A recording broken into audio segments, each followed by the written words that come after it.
przy okazji też trochę o miejscu, w którym mieszkam.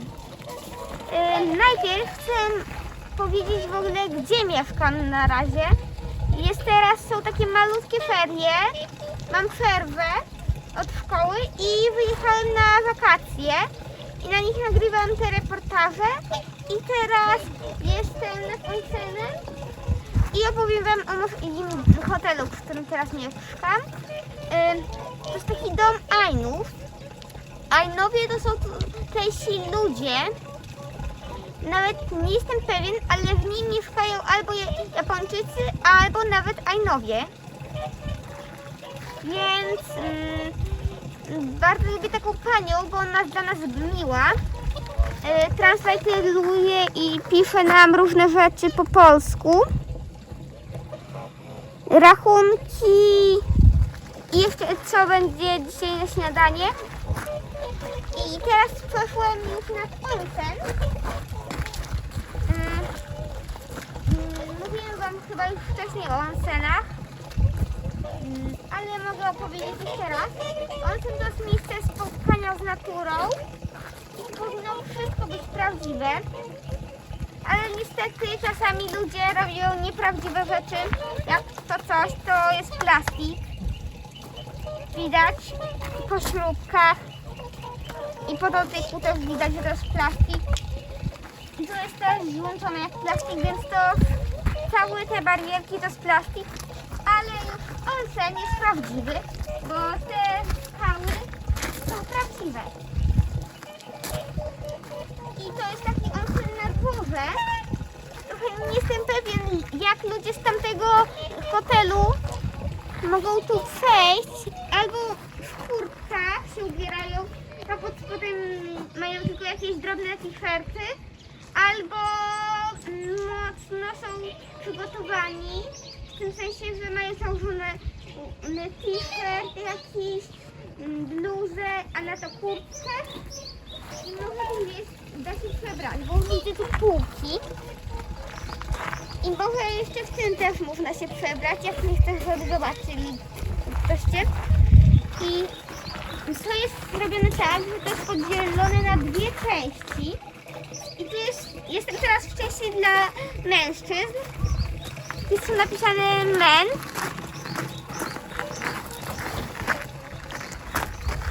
Widzicie? Ktoś farbą napisał men. Tu po angielsku, tu po japońsku pewnie napisał men. A tutaj jest część dla dziewczyn. I ona jest dość podobna. I jak się przebierasz, jesteś chłopcem. No ja jestem chłopcem, więc oczywiście będę się przebierał tam. Ale ogólnie to jest podzielone tak, że jeśli nie chce dziewczyna widzieć, jak ktoś się podgląda, to może pójść do tej części.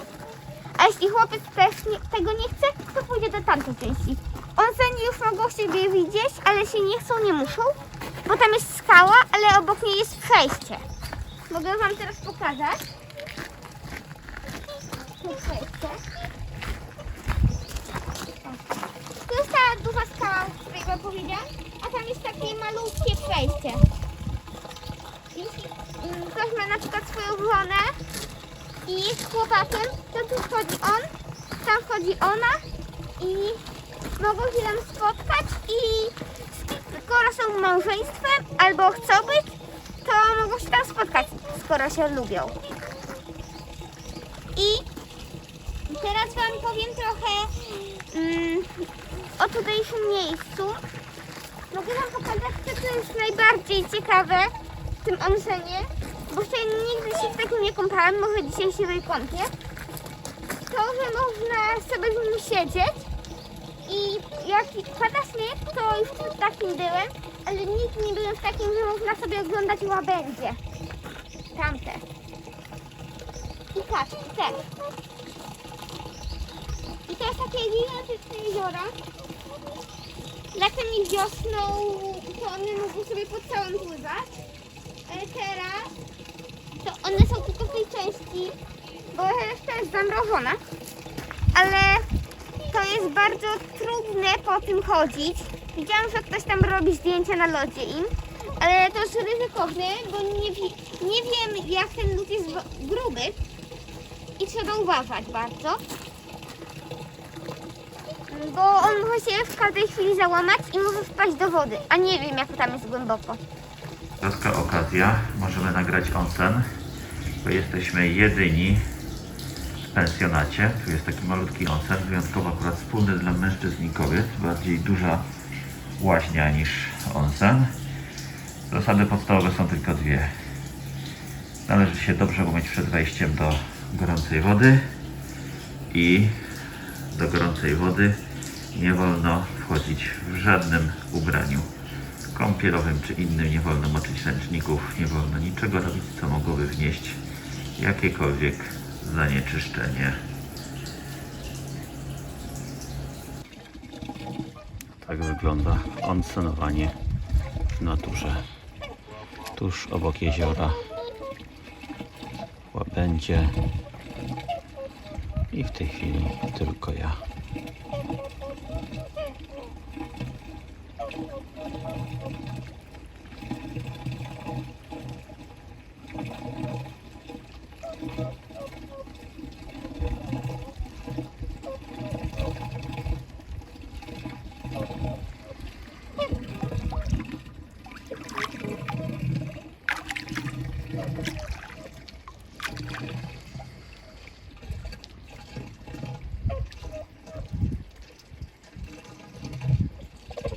Jestem nad jeziorem, które jest obok hotelu.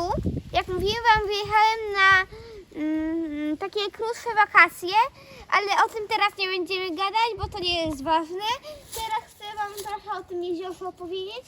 Nazywa się Kuszaro i ono w większości teraz jest zamrożone, ale powoli się rozmraża.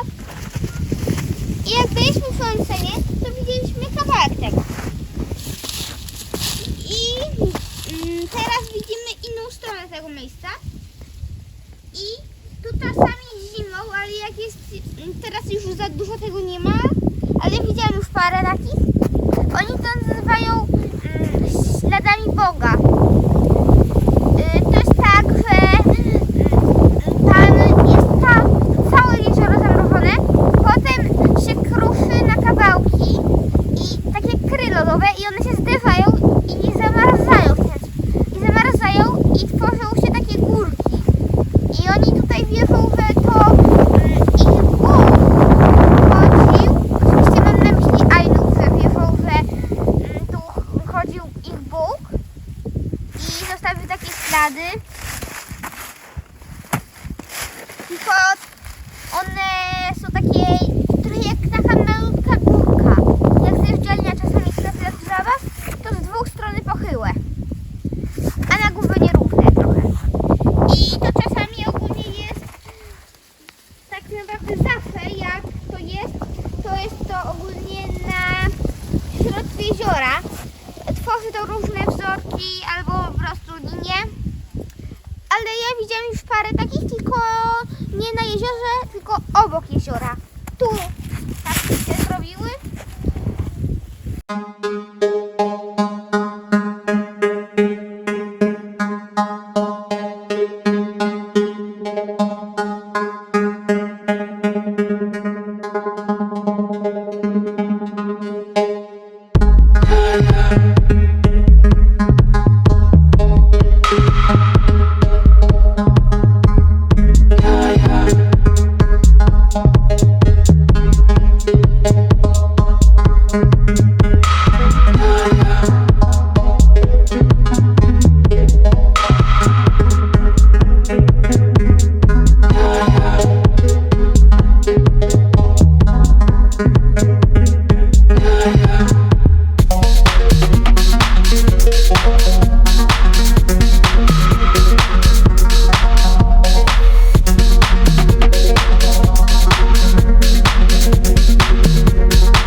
Weszłem znowu na ścieżkę. Jestem nadal nad tym samym jeziorem. I tutaj jest taki syp. Wygląda trochę jak coś kosmicznego. Jakby jakieś kosmiczne mrowisko, czy coś w tym stylu. Jest dość połamany. Musiało go coś połamać. I możliwe, że jest trujący, bo zazwyczaj tak wyglądają trujące. A teraz jeszcze jedną wam chcę rzecz pokazać. Jak byłem nad jeziorem Shikotsu, czyli tam, gdzie był ten wielki festiwal lodu, to tam było pokazane, jak, to mówiłem wam, jak powstał ten wulkan. Nie wulkan, tylko jezioro. I tutaj jest z rysunkami pokazane, jak to jest po kolei. Najpierw wybuchły wulkany i zrobiły gigantyczną dziurę. I tam spod ziemi wypłynęła woda, bardzo gorąca, jak widzicie, paruje. Potem wybuchły kolejne wulkany i ta dziura się zaczęła powiększać. I kolejna woda wypływała i robiły się gejzery. Potem kolejny wulkan wybuchł i zrobił jeszcze większą dziurę i zrobił jezioro. Przeszłem już z szlaku na taką bardziej uliczkę i teraz chcę wam powiedzieć, co to jest półwysep. Półwysep to jest coś takiego, że po jednej stronie nie mamy jezioro i po drugiej.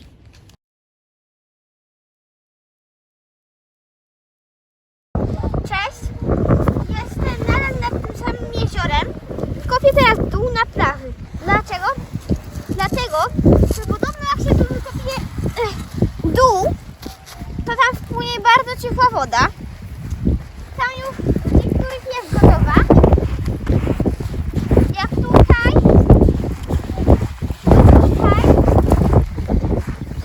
I ja chcę zrobić właśnie sobie coś takiego własnego.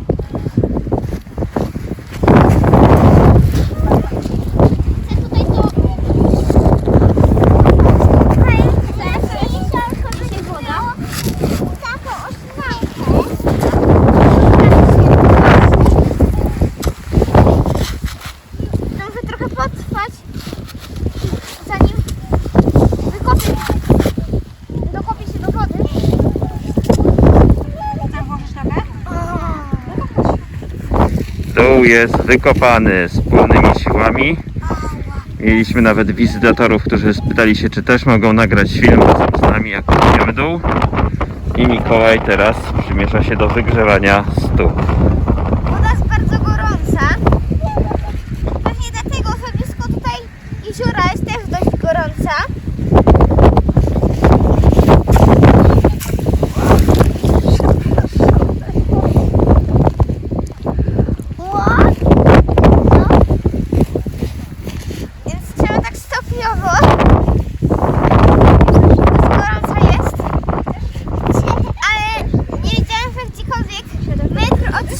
Jeziora, lub nawet trochę mniej, da się wykopać basen gorącą wodą.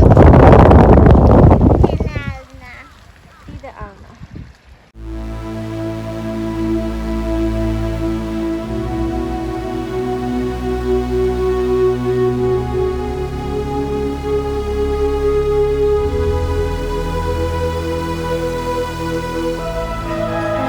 Jestem teraz na obiedzie w moim hotelu ajnowym. Co robisz? Jestem jedynym gościem, więc dzisiaj nie będzie za dużo hałasu w dzisiejszym filmiku. I teraz chcę wam pokazać, jakie oni tu mają jedzenie. Na razie chyba dostaliśmy samo japońskie, ale tu dostaniemy trochę inne. Tutaj mamy taką zupkę. Miso. Pachnie trochę jak rosół. Tutaj mamy coś japońskiego. To Pikle. poznaję. A tutaj mama zamówiła mięso. Pani nam przetranslitowała, że to jest dzicz. Dziczyzna. I tam jest mięso, widzę jeszcze jakieś tam roślinki, a pod spodem widzę ryż.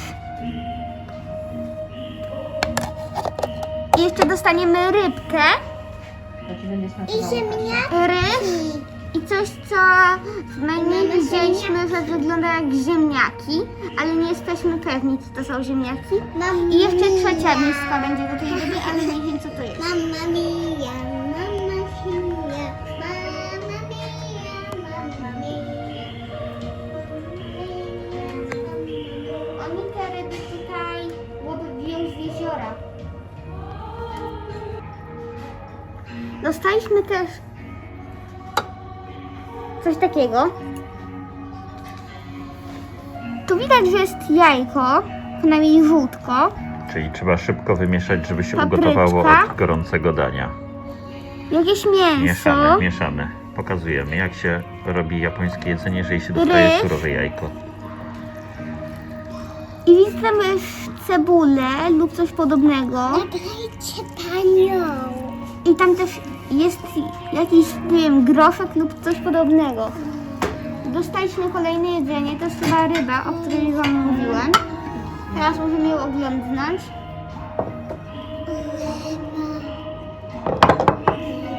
Tutaj dostaliśmy miskę ryżu. Tutaj chyba to samo co tu. Tutaj jakąś kostkę posypaną. Tofu chyba. This music, original music. Tutaj mamy coś Gdzie są takiego. ziemniaki? Może to jest Fasolkę jakiś chyba jakąś, tak? posypaną ziarenkami. A tutaj mamy taką japońską przyprawę. Sos sojowy. On jest bardzo często. Dzisiaj na śniadanie też coś takiego dostaliśmy. I zaczynamy jeść. Smacznego, dziękuję nawzajem. Spróbuję teraz mojego dania. Jest w nim ryba i ryż. W Japonii bardzo często dostajemy rybę. Przynajmniej ja sobie często wybieram. A ryż prawie zawsze jest w daniach. Więc ryż to znam już bardzo dobrze. Miał smak. Ale ta ryba podobno jest trochę skrewniona. Jest takim kuzynem lub kuzynką, nie wiem czy to jest chłopak czy dziewczyna, łososia. A łososia bardzo lubię. Smakuje rzeczywiście jak łosoś i jest taka trochę posolona.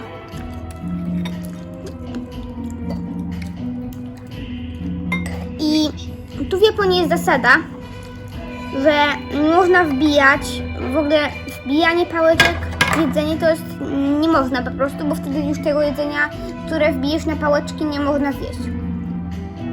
Więc trzeba o tak i oburzyć.